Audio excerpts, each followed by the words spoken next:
Welcome to the Run for Cover podcast. I'm Bob. I'm Dane. I'm Jeff. I'm Bryan. And we are here today, as we always are, to talk about one of our favorite Run for Cover Records releases. Dane, remind me, what record are we talking about today?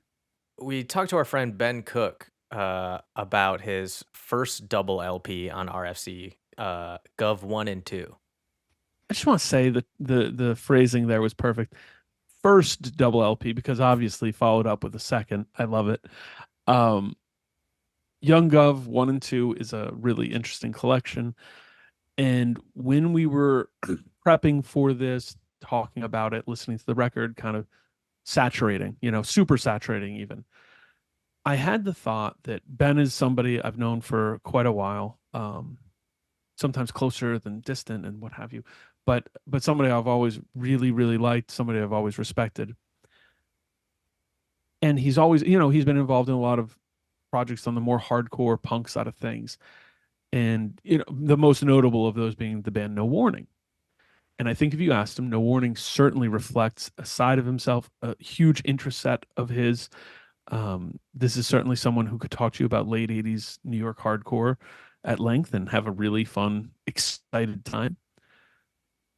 But I don't think if you only hear No Warning, you really get the full Ben Cook story. Whereas when you listen to Young Guv, and you'll hear it in this interview, I thought this was such a great conversation. You pick up a lot of the guy's personality. He's energetic, he's effervescent, he's unique, he's willing to roll with things, and just kind of a free spirit, a free thinker.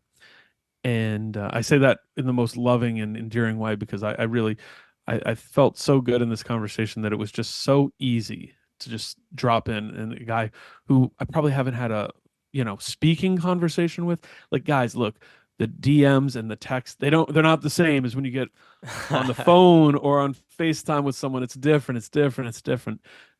And we just dropped in like we had talked last week. So and I think that when you hear Young Guv I and II, and certainly look 3 and 4 too, but when you hear those, you catch some of that personality. Does that make sense with you guys?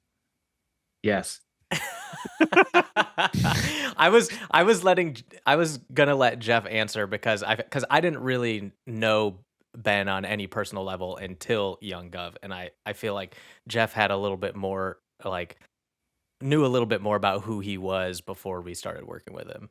Yeah, I was always familiar with what he had going on musically, but I didn't meet him until probably a year before we signed Young Guv. But yeah, Young Guv is kind of both all over the place musically, but also kind of owned in on one. It all makes sense being under the same umbrella, whether or not, the records sound the same or not. Yeah. And that's kind of what his musical history has been like. He's been in a handful of bands that all are pretty different, but all make sense coming from the same guy. Yeah, I think that's totally true. And we talk a little bit about his musical journey. We talk a little bit about his how many projects brought a producer B. I finally was able to assign a fact-finding mission that was even too large for your scope, which Damn, was bro, you went to a different producer? What the hell? I know we got producer. We're gonna go outside the B sandwich. We went to a different producer, and no, we still have not been able to put our finger on how many recording projects Ben's been a part of.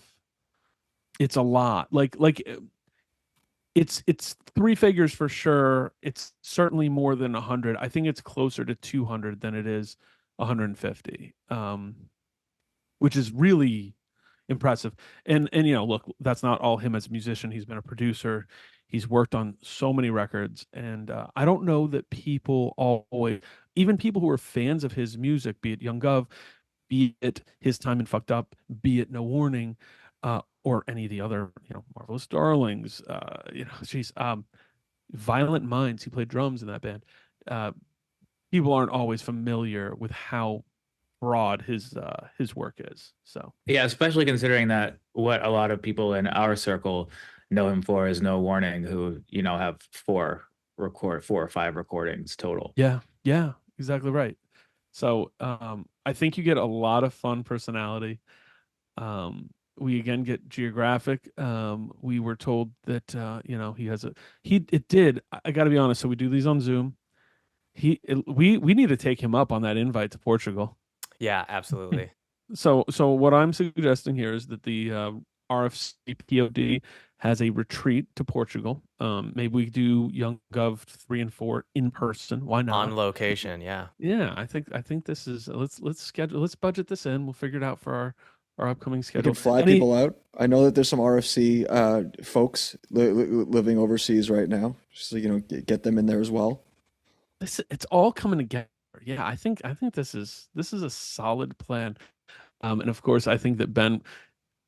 Do you think Ben would be a good party host? Oh my God. Are you kidding? Maybe the best. That's what I'm saying. I'm saying this dude would host one hell of a party. So that's sort of what this conversation felt like. It was really comfortable. I hope people are excited to hear about music, hear about somebody who's been honestly a creative force in the underground music world for, I don't want to say how long, but it's been like 25 years. So credit to him. That's amazing. And yeah, I hope everybody enjoys it as much as we did. Just want to say one thing. Jeff, when I was interning, put me on to Suffer Survive. So Jeff, thank you for that. I was a no blood guy, and then you showed me the way. You said, "Do you know about the No Warning second LP?" And I said, "No." Look, listen, listen. That's look. I don't have much familiarity with illegal street transactions, but that's the equivalent of someone being like, "Oh, you like that? Oh, come over to this alley. I get the good stuff over here." So good work, Jeff. Everybody suffer, survive.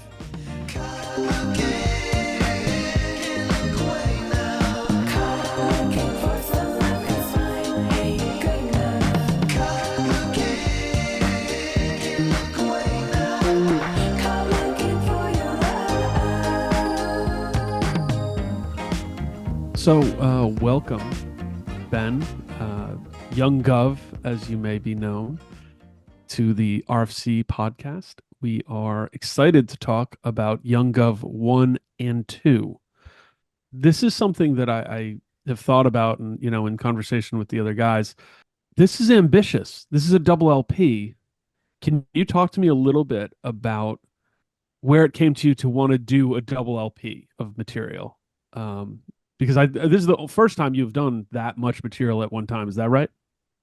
Yeah, for sure. I mean, I think it was never really intended to be a double LP. I think it was just kind of like a whole shitload of music that had been, just coming out at the time. It was when I'd moved to New York. Like first, I produced a Terror record, then went to New York right after from Belleville, New Jersey.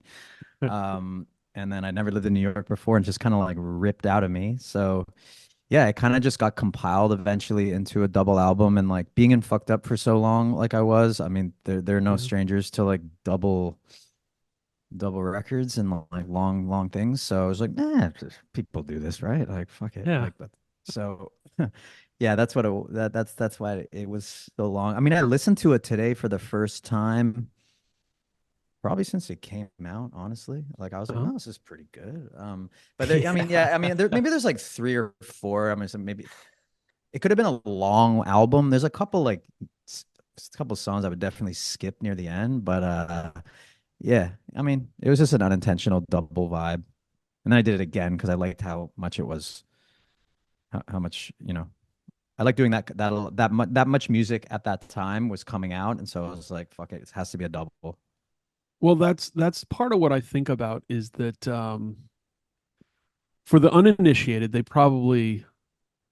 aware of some of your projects maybe, and I don't know, we can talk about all that, but you were prolific in your songwriting and creativity, but that doesn't mean that it's like, oh yeah, I write one song a day. It's like, it seems like it comes in, spurts and it's awesome to see it and go, oh, I just had all this coming out of me. I needed to put it down. When you were putting together this material, where do you think you were headspace? I actually really like the idea of you going from producing a Terror album to this material, because obviously really two very different textures, right? Yeah, it was crazy actually. I was like, well, I'd done a few, maybe 2 or 3 songs had been done in my apartment in Toronto because a Hmm. lot of this record was done half in the apartment and half in the studio. 'Cause I kept a bunch of the like weird tones that I'd made in like the bedroom. But yeah, I ended up in Belleville, New Jersey, like I said, with mostly with Scott, and I collaborate sometimes and like, help produce the vocals and shit and the flows and stuff like that. And so basically, I lived in the Terror studio with them for 3 weeks. And when I do that project or that particular record, which was Total Retaliation, I was like, you know what? I'm gonna become Scott Vogel in my head. And Right. you know what I'm saying? And because he's a crazy person, Yeah. and it's really fun to become Scott Vogel. So I became Scott Vogel, just walking around the studio, like saying same shit that he would say, and like, having fun with it. We ended up making this like really. I mean, I really love that record for them. And we had such a good time. There's nothing to do in Belleville. It's just like a gym and a Thai restaurant. Kind of sucks there, but that's kind of fire when you think about it. Yeah. Yeah. Um, so yeah, it was coming out of that experience. I remember I was just like, since I'm down here, I might as well try living in Brooklyn because I'd always kind of hated it as a touring musician, just coming in and out with fucked up and like Yeah. one member's off getting a bagel, the other guy's like at the record store, and like it's just it's really annoying in the morning to have to leave to go to Boston. Do you know what I'm saying? So I Yeah. was Oh yeah. like, I made a post. I was like, does anyone have a sublet for the summer? And my friend Emily, shout out Emily, I saw her for the first time a couple months ago in Buffalo for first time in like 5 years. She let me live in this Amazing. beautiful room she had to fill for 3 months, and then that kind of just changed my life. And I never went back to Toronto after that. And Wow. yeah, I was just in this fresh groove, I suppose, like coming Yeah. out of Scott Vogel persona, and then right into right into some Brooklyn Well, shit. so it's fun because all right, so that is where we're talking about. It's like 2019, I guess.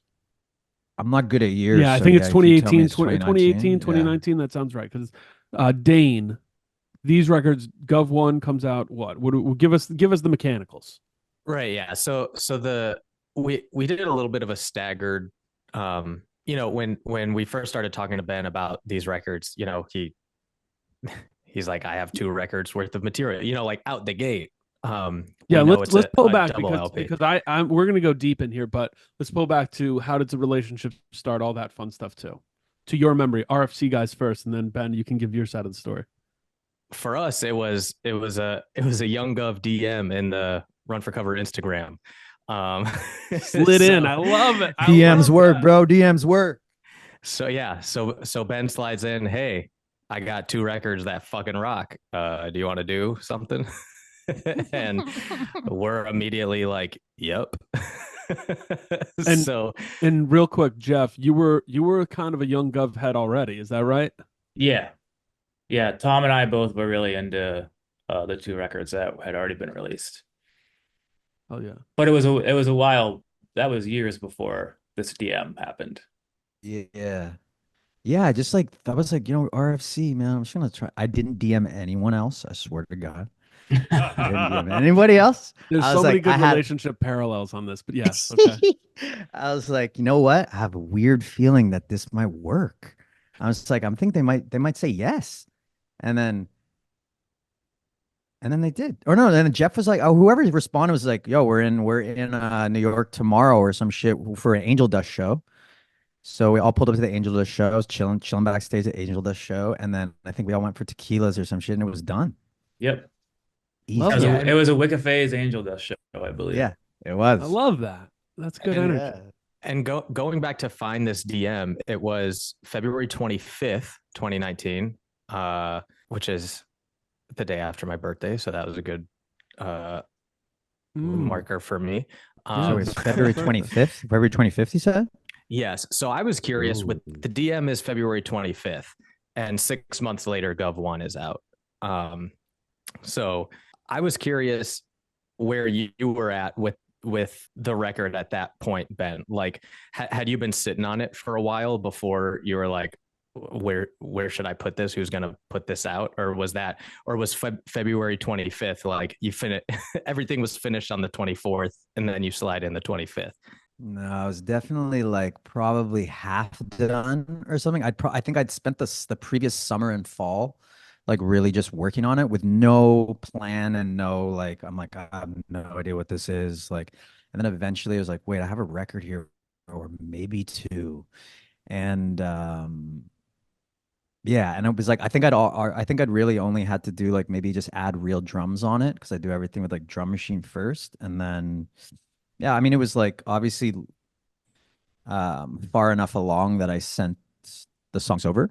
But yeah, I guess it was like February, so it was definitely winter as fuck in New York. So I was probably just sitting there, just like kind of scheming a little bit, being like, what can go down with this music that I somewhat still like Mhm. that I've Yeah. made. So but yeah, but that and like Jeff said, I hadn't done anything really with the project since like Ripe for Love. And I was like, you know what? If someone puts this out, I'm gonna put a band together and I'm gonna do this project for real. Oh But yeah. if nobody wants to put it out, I'm gonna probably just like not put this out or just like, just put it out in some weird, abstract, disorganized, shitty way. Which might have been cool too. But yeah, Sure. I appreciate, RFC came to the plate, and then I Yeah. was able to put the band together and like had a pretty moving like next 2 years with a good group of people like on the road and shit with the project. It was super fire. Yo, question. Did you play drums on this record? I played drums on one of the songs. No, I didn't. I actually got someone to replay that, but no, Jesse Okay. from No Warning played all the drums on it. And when I Yeah. was listening to it today, big shout out Jesse. Like I was like, man, the drums are, and he's just does everything in one take. He's just like he's a beast. So yeah, I got with my OG gang and that I always do Yeah. everything with, and like all the other records are with them as well. So yeah, Jesse rocked the drums super Hell quick yeah. in like a day. So kind of going from there because these records, just talking more about the sonic nature of it. Musically, you've done a lot of different things with Young Guv, Marvelous Darlings, obviously Fucked Up, obviously No Warning, blah blah blah. Um, with this recording, and I mean the 3 and 4 too, it really, I think you're underrated and maybe not credited for your breadth and depth of interest in different music. And when I listen to this record, and I did a re-listen this morning too, just to be like, all right, let me stay fresh here, right? I hear so much, I hear a lot of power pop, but I also hear a lot of like stuff you'd hear on like the Nuggets comp or something like late 60s, but without aping or just trying to be cosplay in it, Mhm. instead kind of synthesizing that. And that was kind of what I was thinking of, is like talking to you about where you were coming from musically and what you maybe were going for, and some of the things might have influenced you on this recording stuff. I was trying to think of that too today. It's really that's always a hard question because I'm never really like super, I don't sit there and make a record and be like, it's I'm doing probably this and why this they're and all this, right? yeah, it's probably why they all kind of come across a little like not cohesive and all over the place, which I'm trying to change a bit on my next shit, but it's challenging. But yeah, I mean the Nuggets, a lot of Nuggets. Obviously there's like Big Star in there and Teenage Fan Club and Yep. Oasis, like, obvious shit, and like, maybe like more, obscure like Scottish shit like Close Lobsters and the Stone Roses delivery of like just that kind of like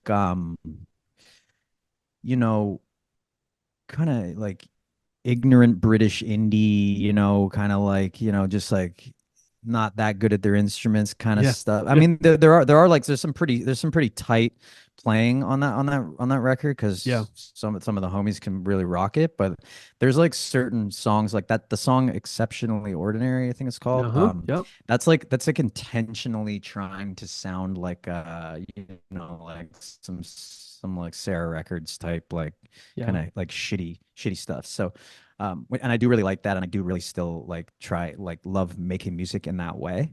Hmm. Um But yeah, I guess that's where it was. Like you can kind of hear, Tom Petty obviously is in there. That was one of the big ones I was thinking about. Is there's some Tom Petty? I mean, look, the record is like it's like a proper rock record, right? Yeah, actually, I was listening to it. I was like, yo, I was on my rocker shit 100%, bro. I was like, on my fucking rocker shit. Like for that Right. Gov project, rocker shit. And that I felt good about because as I was saying, like I felt this synthesis because there's like these I like that you almost complete melodies in this really tight but smooth way. Reminds me a lot of like 70s melodies, and then a lot of 60s. There's a little bit of jangle, but not a lot, and it all feels filtered through this post 90s lens. But and this kind of is the story that we keep hitting on. Is so much of this stuff is not with intent but rather Hmm. just where you come through to. Hmm. And I think that I liked where you ended up on these records a lot, actually. I think it's like both a fun listen and then there's these memorable hooks that kind of stick with you. So a fan, I'll say that. Thank And you, it's Bob. interesting to think about that going from I'm here in terror mode. Mhm. I'm in the space, right? I am Scott Vogel. I literally have become him.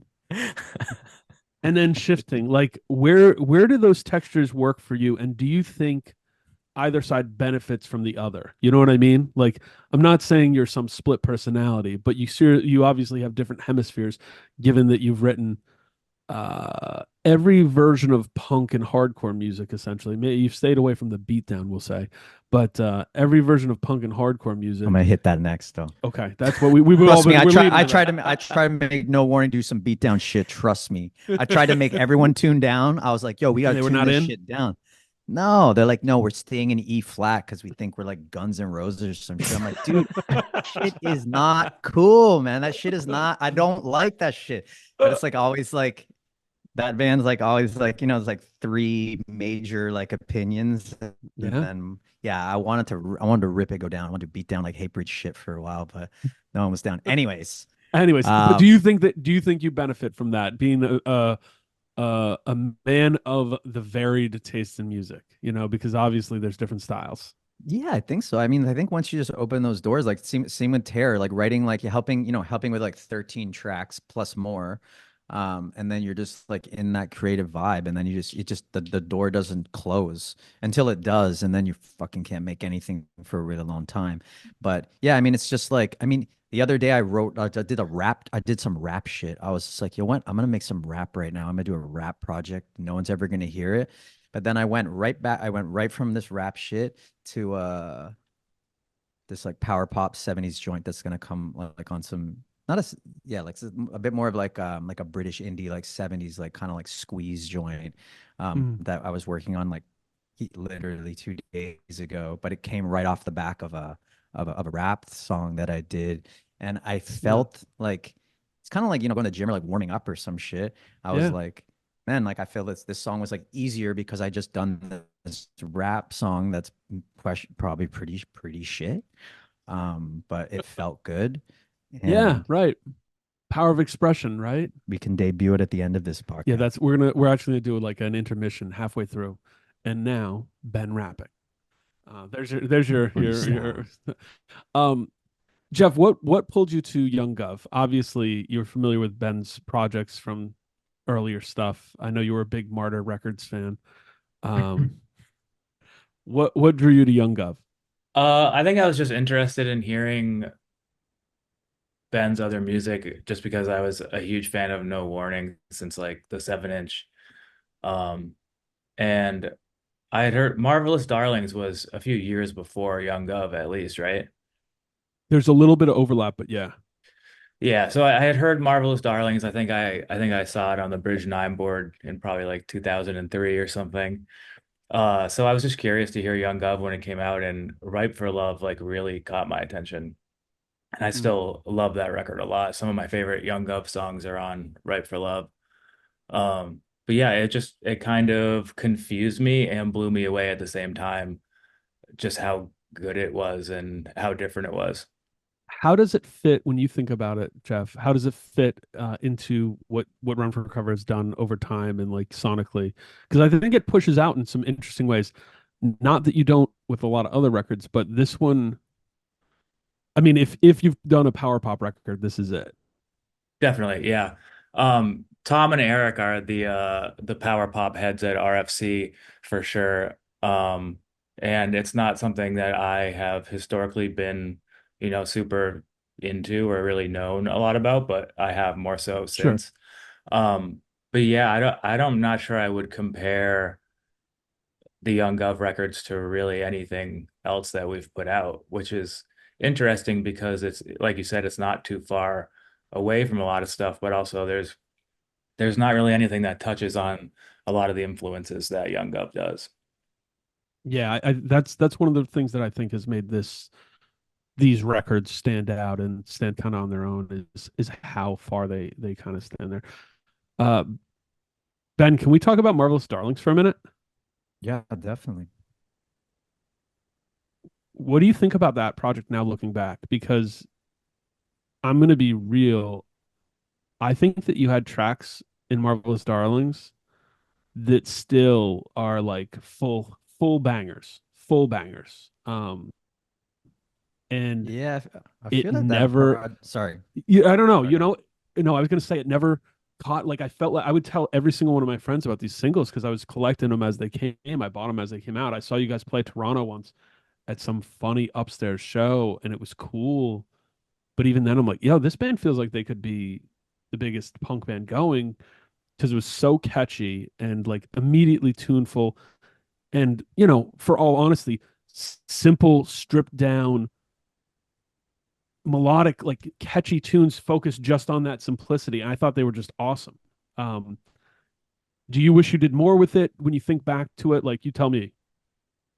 No, for sure. I mean, that band kind of like, yeah, I think it was like a Matt moved to LA, Maddie from No Warning, and it kind of Yeah. just we definitely didn't really we released like I don't know a lot of singles, and I think it was like kind of over the course of like maybe 1 year where we were Like, just like yeah. ripping like just all on the same page. It was our homie Mark as well was like super involved, and yeah, we were just on our like kind of like New York Dolls, like Exploding Hearts. Yeah. Libertines Oh yeah, was I a can big hear one that. for Marvelous Darlings, and like yeah, I mean, and we started playing shows and it felt really good. And like people were like getting into it and we are like, oh damn, we have like a cool band and like a pretty good name for once. Um, I always Sure. liked the name quite a bit, and like I Me always too. thought No Warning was like a pretty shit name. I was like, yeah, I was like, we have to do this band because we actually have a good band name. Um, so yeah, and then I guess just like a lot of times that we all do music together, it's just all of a sudden it's just like, it's done. Fuck it. Or it's like, Sure. okay, Matt moved to LA. It's just like, oh, Matt, Matt likes to, hop around, as do I, but Matt likes to hop around with like genres and just like, he's a full-blown artist. And I'm Yeah. talking about Matt from No Warning. It's like James Matthew 7 is one of his projects, and he's been heavy-handed on like Young Gov collabs and shit. And we grew up together. But yeah, he's one of my best friends. But he'll just be like, you know what, I'm doing country now, peace. And then he'll be like, you know what, Right. And just go. And he's there. And that's where he he's is. just he. And then he's like the best country songwriter I've ever heard in my life. And all of a sudden he's just like, no, dude, I'm producing house and I'm living on a nude beach in Mexico and like I'm not coming back for 2 years. And like all of a sudden he's like an Ableton wizard. And then it's like, yo, I'm making beats. I'm making beats right now for like I'm making Right. beats for like a few guys in like LA right now. Like I can't do anything. I'm like, ooh. So, I mean, so So you yeah. alluded to it. You alluded to the tightness of your crew. You got a couple dudes. You Mhm. and Matt for sure. Like, I met you guys 5 lifetimes ago. Do you Yeah, you know think my that neighbor. closeness? I know we old. Do you think that closeness with you guys and like both like creatively? Do you think it pushed you? Do you think it pushes you to keep doing different or new stuff or trying different things? Like you just said it. You just were like self-inspired. Like I'm gonna do this rap song and just did it. And I mean that's sort of the same energy you're describing with Maddie. So do you Yeah. think that's pushed you? Do you think you influence each other in that kind of way? Yeah, I think like I mean that person's been one of my biggest musical influences of my life, you know, and like it's cool to say that that's your homie. Um, yeah, he'll just like he'll constantly, you know, even just with this project, like we're making a new album right now, and he's super, you know, he's just sending, we're doing it together, like remotely. He's in That's LA, awesome. I'm in Lisbon, and we're just kind of like vibing on the next sound of the project. But Awesome. yeah, it's just kind of like he was the one that envisioned No Warning and like got into all this New York hardcore when we were like really young and like not too many people were like collecting like you know fucking like Absolution demos and shit like that. Right. So Yeah. like Yes. he was that guy. So he's always had a vision and like you know I love to collaborate when we're locked in, we're locked in, and it's been always been amazing and probably always do it forever. Um, Yeah. yeah, I'm about to go to LA to be with him for like 3 weeks to like get some more of this Gov shit done. Um, but yeah, Man, he's it's crazy, funny. bro. Yes, yes, he is. You can go in on it eight different ways, but yeah. I'm gonna say this because you know, it comes with time in relationships, you know. Like the relationship you dudes have is this cool thing because you've been creative together in so many different ways, and it doesn't seem like there's been a tension there. It's just like, yo, I mean, I'm sure behind the scenes, maybe there's been times where like, oh man, go sleep in the other room. But it just seems copacetic and that there's a support there that's like reciprocity, if that makes sense. Yeah, barely ever. There's only maybe like 3 or 4 moments of tension in our entire. There's one No Warning show where he kicked me off the stage. That hurt. That hurt. But I deserved it for sure. Um, and The rest of that show actually, must have been fun, I guess, huh? What did he do? Grab I the was in mic? it was in New Jersey, bro. I don't know. I don't know. I was being like a little shit, little lead singer, fucking shit bag on stage. Yeah, Probably just like give him attitude, like I shouldn't have done. You know, we were young. We were like sure. 21. I didn't know how to act, and like he just didn't want to get disrespected on stage, and he kicked me off a 7 foot stage. It was in New Jersey. It was at the What show was Chroma. It it? was Was it Club Chrome? yeah, that I got kicked off Okay, that yeah. stage. You know what? You know why? So here's the fun part about that. I don't remember that because a mutual friend of ours named Steve. He's the best. Steve's the best. Steve's the best. He he hit someone so hard. I heard it from like 20 feet away, and then we had to go check on what happened. So you know, I think there's a good grip of people who didn't even know that you got kicked off stage. So don't feel too bad about that. No, yeah, no, I remember that show being quite weird and tense, and I don't know, like I don't have a very good memory of like stuff from back then, but Matt would have a laser memory of everything you're talking about right now, Laser but memory, yeah. I just don't. Yeah, motherfucking weird. that's the only thing I remember because typically I would remember something like you getting kicked off stage, and I don't. So, guys, Young Gov, let's talk more about this. Back to Sorry, Young Gov. No, I know, going on some hardcore shit. I know. Well, that's. I mean, how do you think you come to this from being a dude who, when you were like 17, was banging New York hardcore demos? You know what I mean? Where was your path that leads you to some of the influences of Young Gov? Because I'll also be honest, it wasn't like you weren't into Oasis back then. You know what I mean? So you No. clearly were into different music. But what do you think that path was for you? I just think it was just I don't know. The whole time I was doing No Warning, I mean, like No Warning wanted to be like, you know, we wanted to do some pop shit at some point, and we tried, but yeah, I mean, we were always doing other music on the side. No Warning just happened to be the band we were doing seriously. But yeah, obviously I was a huge Oasis head. Like when I was 12, 13, I saw them like 5 times. My mom Yeah, took me to them when I was 12 and kind of just blew my mind. yeah, And you know, yeah, just going into the Gov project. I think it was more like I started the Gov project with the intention of kind of learning how to home record. And it was like actually it was Jay Retard who was the guy that kind of inspired the first when you go back and listen to very first Young Gov, it's literally sounds like Jay Retard. yeah. And I admit that for sure. Big respect to him, and I jacked him completely.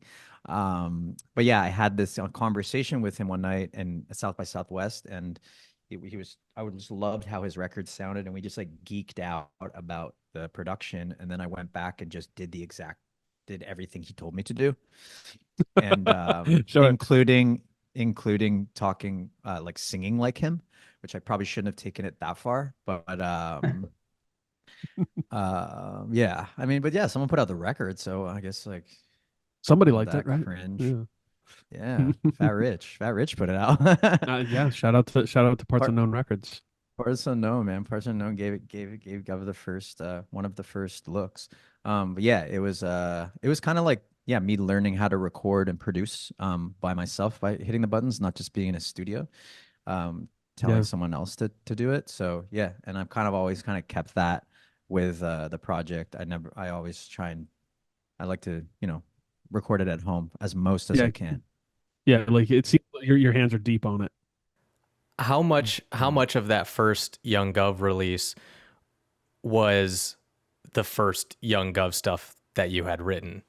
Like, did you start writing stuff and then like the first songs that you had that was released, or did you have did you have to like sort of figure this out and scrap a couple things before you were ready to like put a record together? Oh no, when I started it, I just literally just I honestly I played drums on everything, so but I would play drums in my mind without any song written to it, and I would just write the guitar to the drum tracks like super like punk style, and then write some vocals to it, and I'm just like, that's done, that's the track. Like not even like I wrote it like all on the fly kind of vibe, like almost like improv. Um there's zero plan for the project, like up until RFC got involved, which I kind of always liked about it because I was doing my thing and fucked up, and like there was some structure there, obviously. So having just like something to do, just like on my couch when I got home, was kind of the nature of the project. When I got home from touring, I should say, was kind of the nature of the project. But yeah, it started in a just really, yeah, really weird way. The band was called Young Governor at the time, right? Young Governor, yeah, Young Governor, It's a more formal time, if Hmm. just like more proper. yeah. Um, Producer Bryan, I gotta ask you, you're good at pulling this stuff up. We're talking about Ben, prolific, been in a lot of acts, a lot of bands, a lot of credits. What is our count here? If you had to go through, what kind of credit listing do we have for our guest here today? Well, thanks, Bob. I've been in the all music trenches, the Discog stuff, trying to get a read on our noted guest here. It's a little tough, dude. I mean, if I was taking like an over under on the actual like credits that, Ben's been on, I got 76 on Discogs, and I would say I gotta smash the over because I'm not seeing some of the Gov stuff on here. There's a lot of aliases that we're working with. Mm. Ben the As one conductor, does. young Vogel, I'm seeing on here too. But yeah, we got 21 vocal performances. I'm like, dude, that's way too low. Yeah, no, Yeah, there's a that's lot way more. too low. Shit, yeah. Yeah. I, But I I'm gonna put it more in the 120 to 150 range. This dude's been working. It's funny because nascently I really intended, I was like, look, I want to focus on Young Gov because I think these records deserve time and attention from people. I love I mean, look, there's been a time for me being into punk and hardcore and music for so long. I've always had this admiration for how loose some of the early Young Governor material came about and how you just said it very well. Like to me, improv, like this almost just like, hey, what happens with a song when you play it 100 times? Does it have the Mhm. same meaning, same feeling, same emotion as the first time you played it? I don't know. I don't know how you possibly could. Maybe, but maybe not. When you first played Ill Blood, it probably felt different than the last time you played Ill Blood live. And that's pretty natural. But Mhm. I always thought about this idea of the honesty and rawness of certain music in general that just kind of putting it to track and seeing what happens and hearing it like in this almost like virginal form is cool. And I don't know. I still feel a lot of that energy with the music you do. So big credit on that. Yeah, man. Yeah, I think it was luck. Actually, some of the Young Guv stuff and some of the Marvelous Darling stuff is not even on YouTube, which is probably a good thing because a lot of it's kind of shit. But because they're literally first takes and like, you know, just improv punk shit. But yeah, I do like that energy and I value that time in my life. I was, just learning and kind of like carving it out a little bit and like thinking you knew how to write a song and then looking back and you're like, oh man, I really didn't know shit. And now, still learning now. One thing about this record that I didn't know before was, and it sounds like you wrote some of this in Toronto and then some as you had left Toronto. You haven't been Toronto back. You haven't been back living in Toronto, I should say. Um, what do you think about that? Does that connect with this record at all? Do you think differently now, thinking about where these songs were in the space you're at in your life with Register to the Record, records? Yeah, I mean, it started in Toronto, but it doesn't feel like a Toronto record at all. I mean, I've always had a weird relationship with Toronto anyways, because I had never really felt like I really belonged there musically, or I always, even when we first started with the hardcore stuff, not to keep bringing it back to that, but we'd like, we'd go other places to feel like the music was received, That said, playing there with Young Guv has been really, really cool over the years. But yeah, I was thinking about that today, like where I don't know if this is answering your question, but what kind of or like does that record have a place? Is it a New York record? Like it doesn't really feel like it is anymore. Like and it's so yeah, I just is it a Scott Vogel like inspired record? Like probably not. It's a post Ben. It's a post Vogel Ben record, right? Yeah.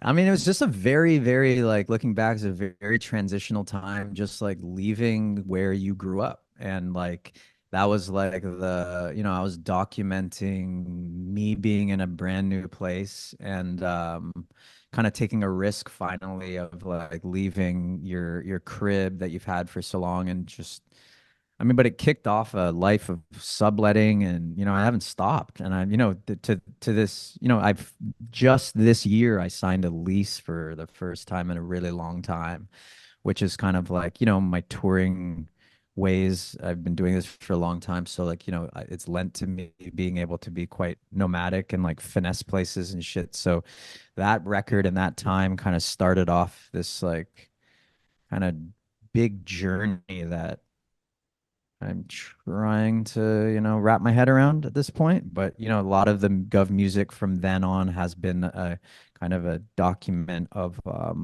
all these different places. And it started in New York in like 8 or 10 different sublets. And then I left.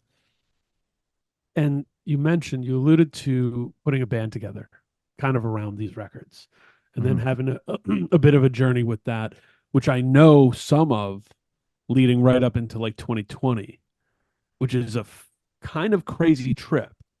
Because if Yeah. I'm right, you guys are like mid tour as COVID hits or something wild like that, and you end up getting stuck in New Mexico. You give me the story, but my memory is you guys were touring like crazy and then ended up kind of stranded living somewhere in the middle of nowhere. Yeah. I mean, yeah, that record 1 and 2 kind of gave like gave me the confidence to just be like, what, I'm gonna put a band together.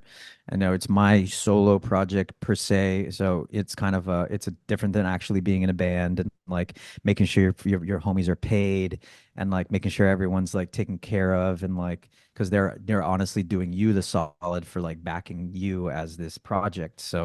And so yeah, we started rocking as this band and like, I think that was looking back on it, like that was the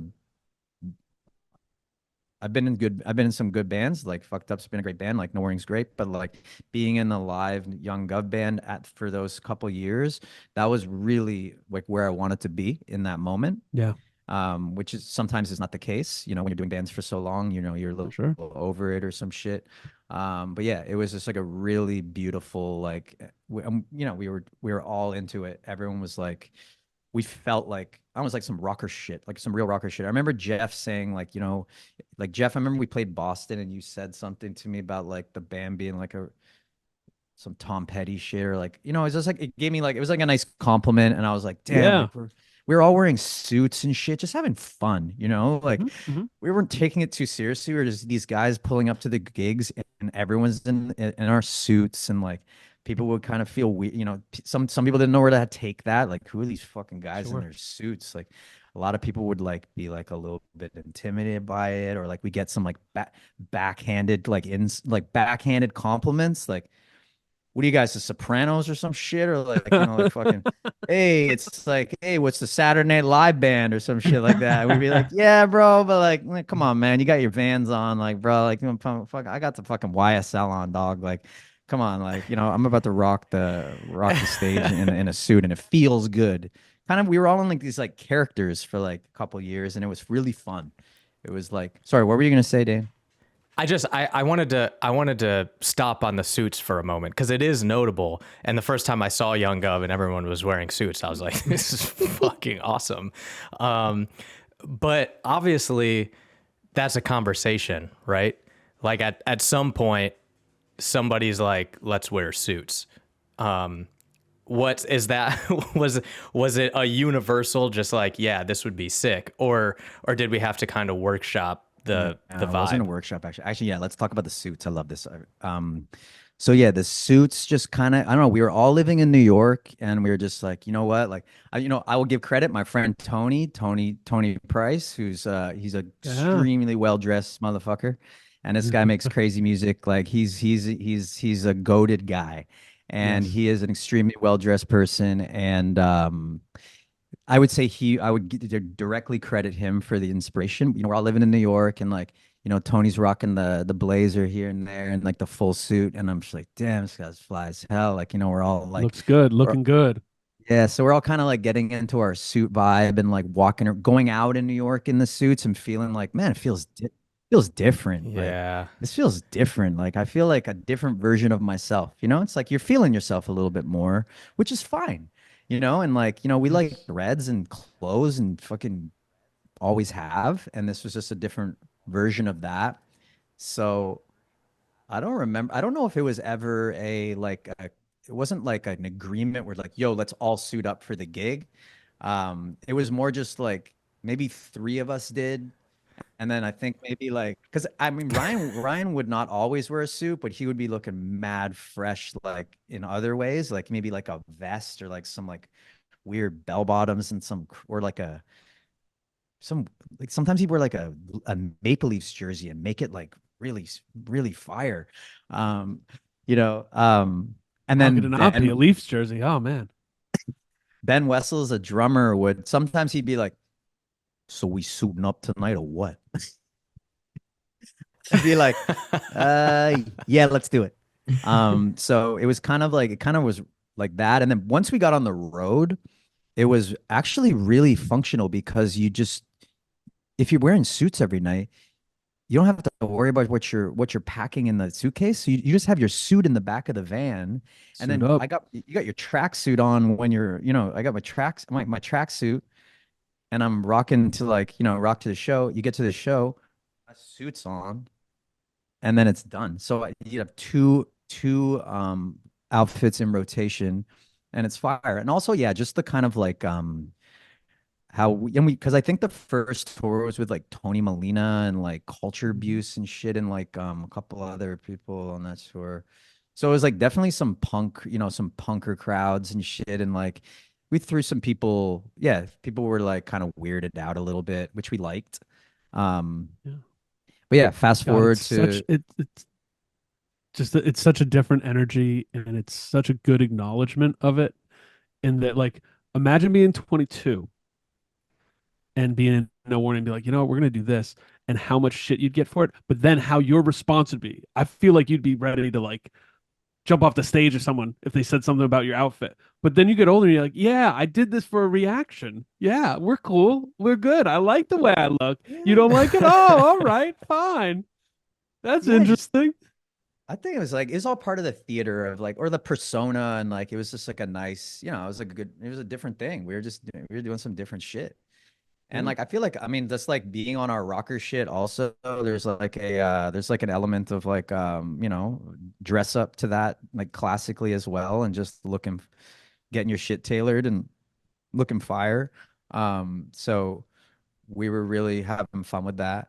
And yeah, it was like going super, super well. Like I was like, whoa, this is actually like people are coming to the gigs. Like I remember we had played our first sold out like LA show and then fucking COVID 2 days later, boom.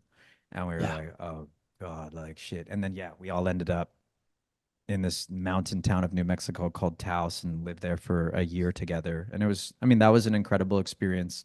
We still had the suits in there and we would still rock the suits, like rocking Oh around yeah. during COVID, bro. Yeah.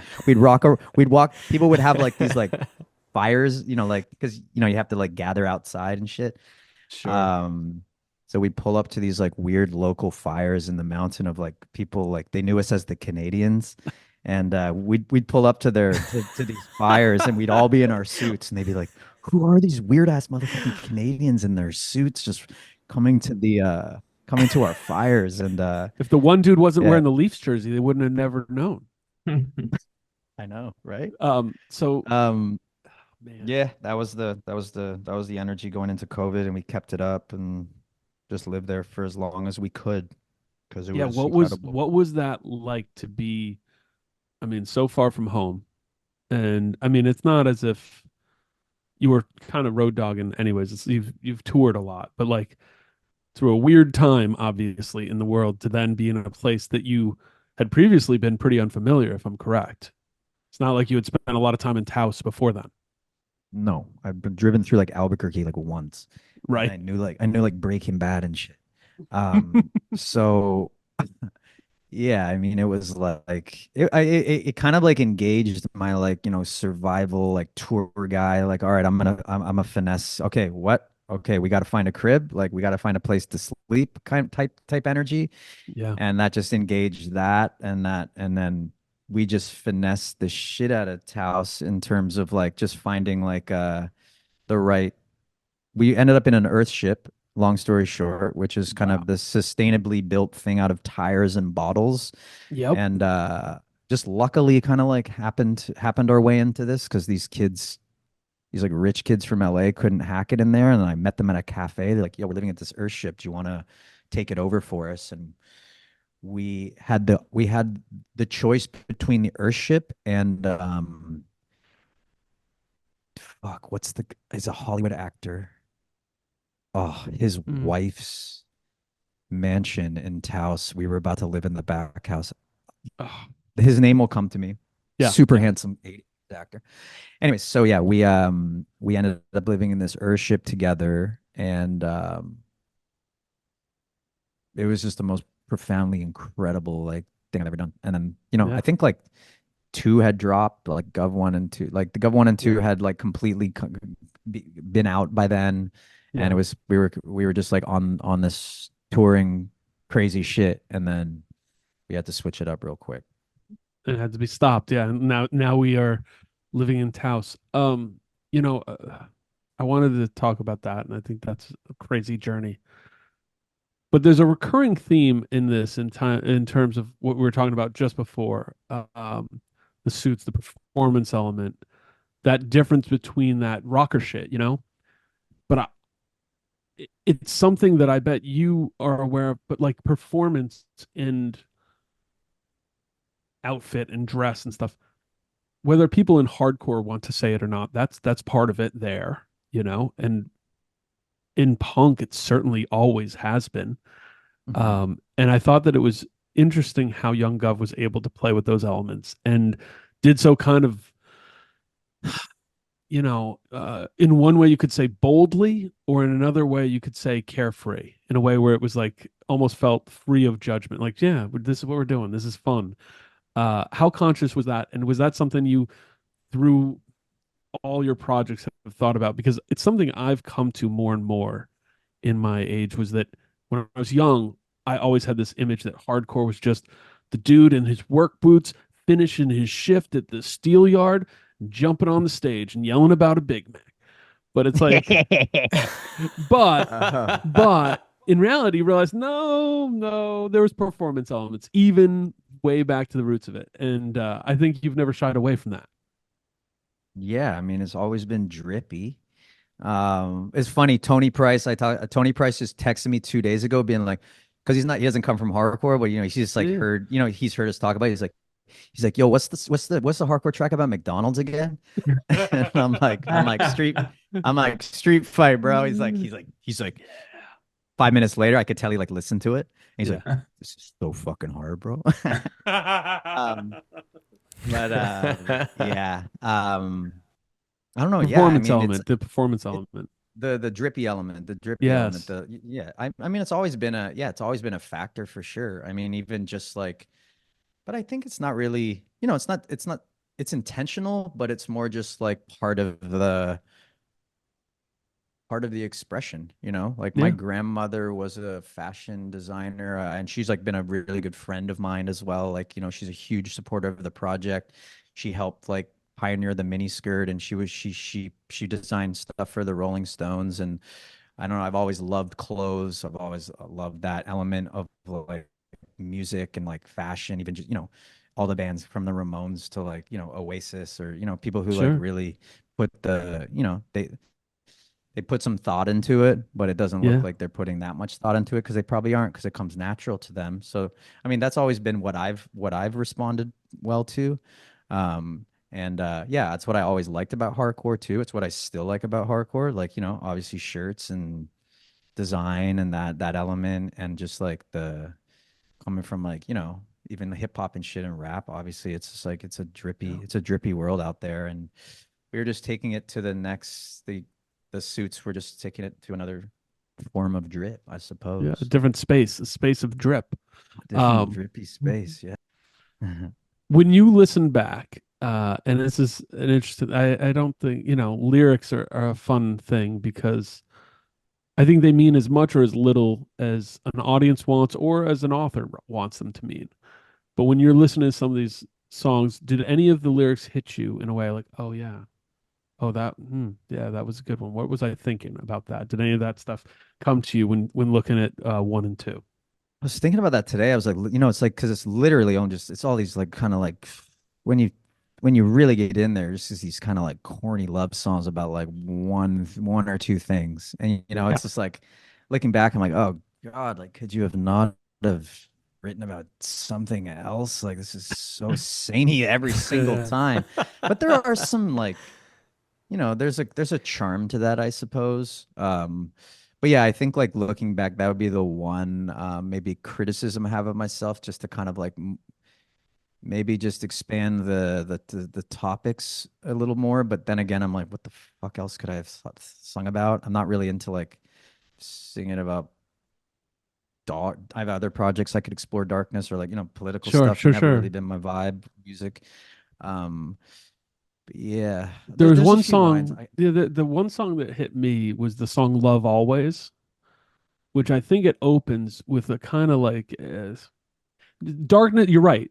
I don't find very much darkness, but there was some like there's some pangs of what am I doing? What am I searching for? What am I finding? Like the lines, I'm tired of playing along, tired of pretending I'm strong. I haven't been home in a year, so something must be wrong. That came to me as we've been having this conversation and these Mhm. ideas of I mean, how long were you you were touring with Fucked Up, I mean, a significant portion of the year for what, almost a decade? Maybe Oh more than a yeah, decade? for sure. Jesus. Yeah, we went hard. Yeah. And that idea of that, separation and pulling, and then sort of leading to this journey you've been on since. Hmm. I was just thinking about that when it struck me again. I was like, wait, what was the song that had those lines when we were talking before? So I don't know. It's interesting because I think with music sometimes, look, sometimes lyrics are just mouth noises, right? Hmm. Like what fits good, what sounds good. And then sometimes Hmm. I think you stumble into deeper spots on this record. Yeah, I mean, a lot of the tracks do start like phonetically, like you said. But yeah, then you kind of like stumble upon something that you actually want to say. And yeah, I mean, like a lot of it was like particularly that line is like coming to terms with being like, it's like touring musician, can't really like lock it down, to be honest. And like, kind of what it's been super blissful and super amazing and super beautiful of my life, but also it's like it's done a lot of, not damage, I suppose, but like, it's turned me into something that I've had to kind of wrap my head around a little bit, especially. And it was kind of around the time I started making those records too, kind of started to like get more involved in like, self work and like, kind of examining my entire life and not just like screaming about it, the whole time. So yeah, it was like kind of around that time where I started to kind of like, delve into the mind, I suppose. And maybe it comes out in some of the lyrics. I don't know. I probably not. Uh, but Well, I mean, there's look, I have a couple friends who are in our general age vicinity who spent a long time in serious touring acts, and I now how are they sort of doing? want, huh? How are they doing now? Hmm. They're doing okay, but they hit this point that maybe you'll reverberate with, but maybe not because they've taken different paths. But where I want to hand them this record and see how they respond to it, because they'd been serious touring bands for 5, 10, 15 years, took a pause and came home and looked around at some of their good homies and were like, "Oh, what do you? Oh, you have 2 kids and you own you own 2 houses and you rent one. Oh, and you have a successful business and oh, you don't worry. You go on vacation 3 times a year. Oh, okay. No, I'm Yeah. still at the same spot. Yeah, and a couple of them had reckonings, right? And Mm. I'm not saying that's what I hear on this record. When I hear you talking about it, I'm like, huh, because you were going through a transition, and the different ways those things manifest for everybody. It's such an interesting journey through life and creativity and expression. Yeah, I mean, I think the reckoning, the reckoning, and the kind of like the major fall I had when it was actually, it was funny. Like after releasing, say, these 4 records, and they're all kind of dealing with, abandonment, loss. You're dealing with like patterns and stuff you've created in your life. It wasn't until everything was done, everything was out, COVID hit. I was, bouncing around during COVID, and it was like, I was kind of able to ignore, have fun, live it in vida loca type shit. And then it was until that kind of stopped when I really like felt like almost had manifested some sort of like breakdown, kind of crash down in my life, with these records. Yeah. And I do believe that music is powerful enough to do this kind of thing. It's like definitely you have to be careful what you put out there, is what I'm trying to say. So I'm definitely moving forward with the project. I'm not trying to like, like create these same sort of hymns, Yeah, because sure. I'm careful now what I'm trying to put out there in the world. So I'm just talking about money from now on, bro. I'm Well, talking about money. But yeah, you know what I'm trying to I say? do. It was No, you hit it. No, there's patterns that are positives, but then also even in a positive pattern, it's the same thing, right? And then sometimes there's patterns that are negative, and those are ones you really have to break. Mhm. I think of life and progression and change, and you can only spend so much time looking back at things or repeating things before you're Mhm. like, what am I doing? So Yeah. uh, that's where I get. Dane, what were you gonna say? Well, Ben, yeah, as you mentioned, uh, 4 records, right? We're talking a lot about Gov one and two, which I think is an interesting place to start, considering it's where we started working together. It's an interesting thing to do, to come out of the gate with a double LP. Release the first one, release the second one 2 months later, and then put out the double LP. And it was like a cool, interesting approach. And then we run it back. You the next Gov record is yet again 2 Gov records. So we have Gov 3 and 4, which also gave us this opportunity to kind of like do the same thing and make 4 records kind of be like one piece that also became a part of the conversation about the art. and how all of the records fit together. It was a cool way to take so many songs, where, as you mentioned, it wasn't maybe your initial intention, but as we start rolling these out and make it into this one big collection of songs. They're like pieces of a whole kind of expression. Yeah. Mhm. Right. And so for you, Gov 1, Gov 2, Gov 3, Gov 4, do you think that is all kind of like, with those barriers around it, does that kind of exist as one piece and the next chapter of Gov would be like something else, or are we expecting Gov 5 and 6?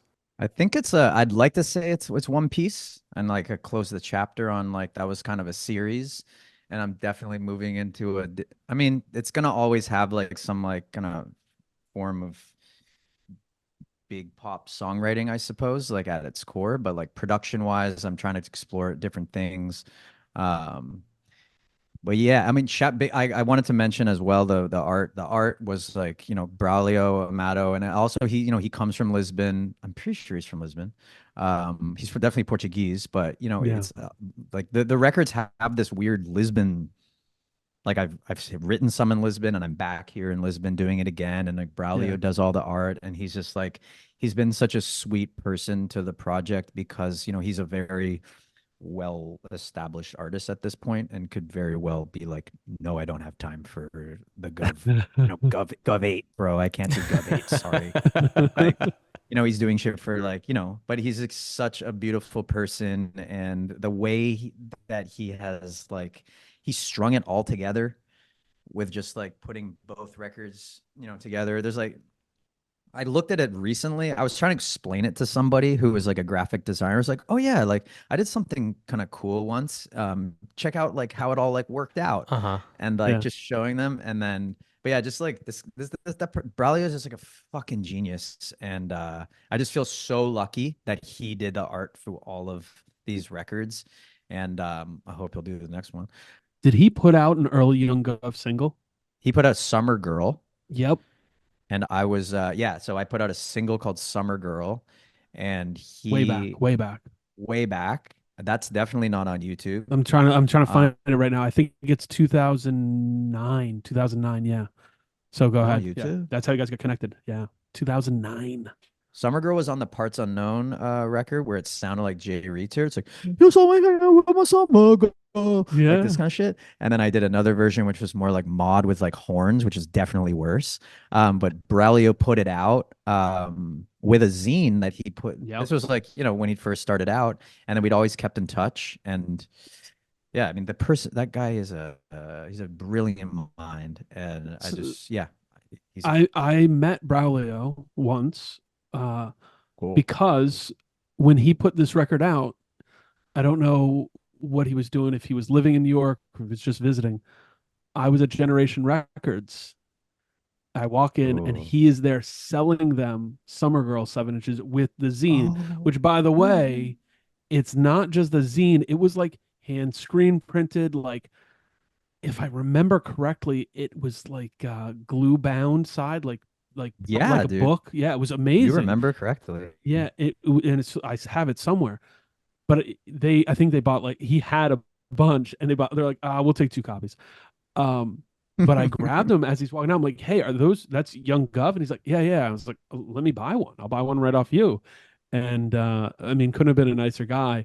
Now come to find out, like, yeah, exactly what you said.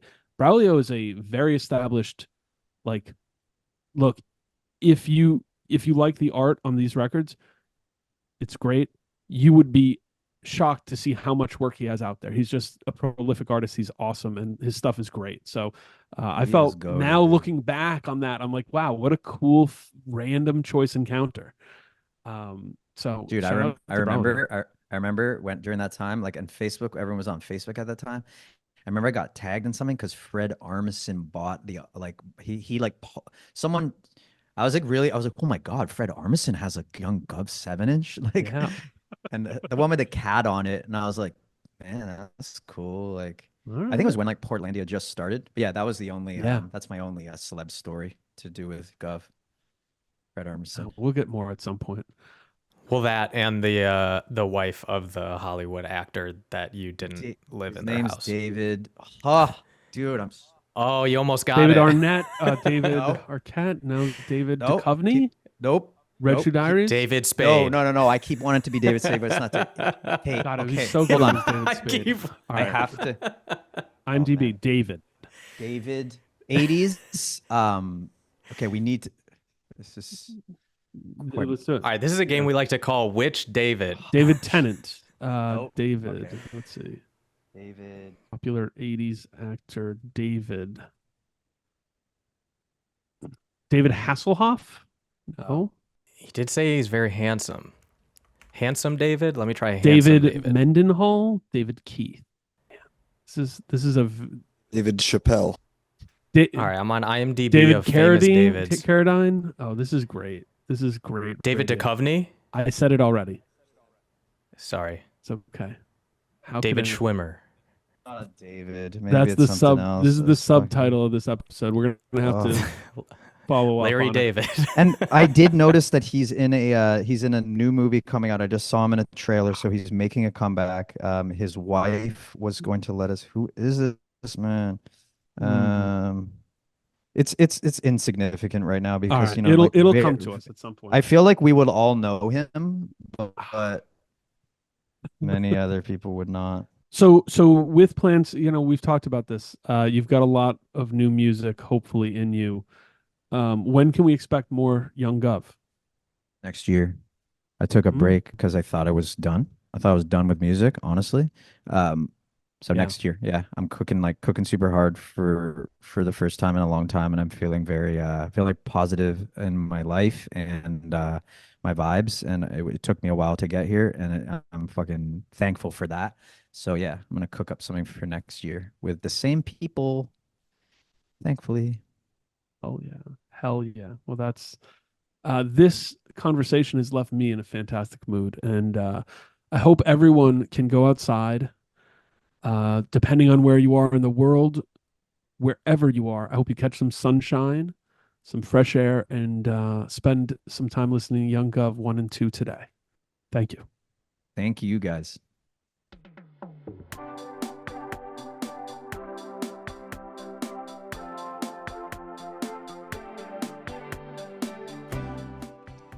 Thanks for listening to another episode of the Run for Cover podcast. Thanks to Ben, Young Guv, for joining us. Be sure to listen to Guvs 1 through 4, along with the rest of his impressive catalog wherever you get your music. Stay up to date with Run for Cover and our latest releases on our website, runforcoverrecords.com. You can subscribe to us on YouTube or follow us on Instagram. As for the RFC POD, we're going to keep routinely dropping episodes, so make sure to follow us on Spotify or wherever you listen to podcasts. And I would also leave a review if I were you. Just go on there, and then you find the most amount of stars that you can give. I believe it's 5. It could be 6, honestly, at this point. But one thing I do know is that the hosts of the show, Bob, Jeff, Dane, they all deserve as many stars as the apparatus allows. So just go in there, drop a review. If there's only 5 stars, tell them that you wanted to give more, but the app wouldn't let you. And yeah, have a wonderful rest of your day. Take care.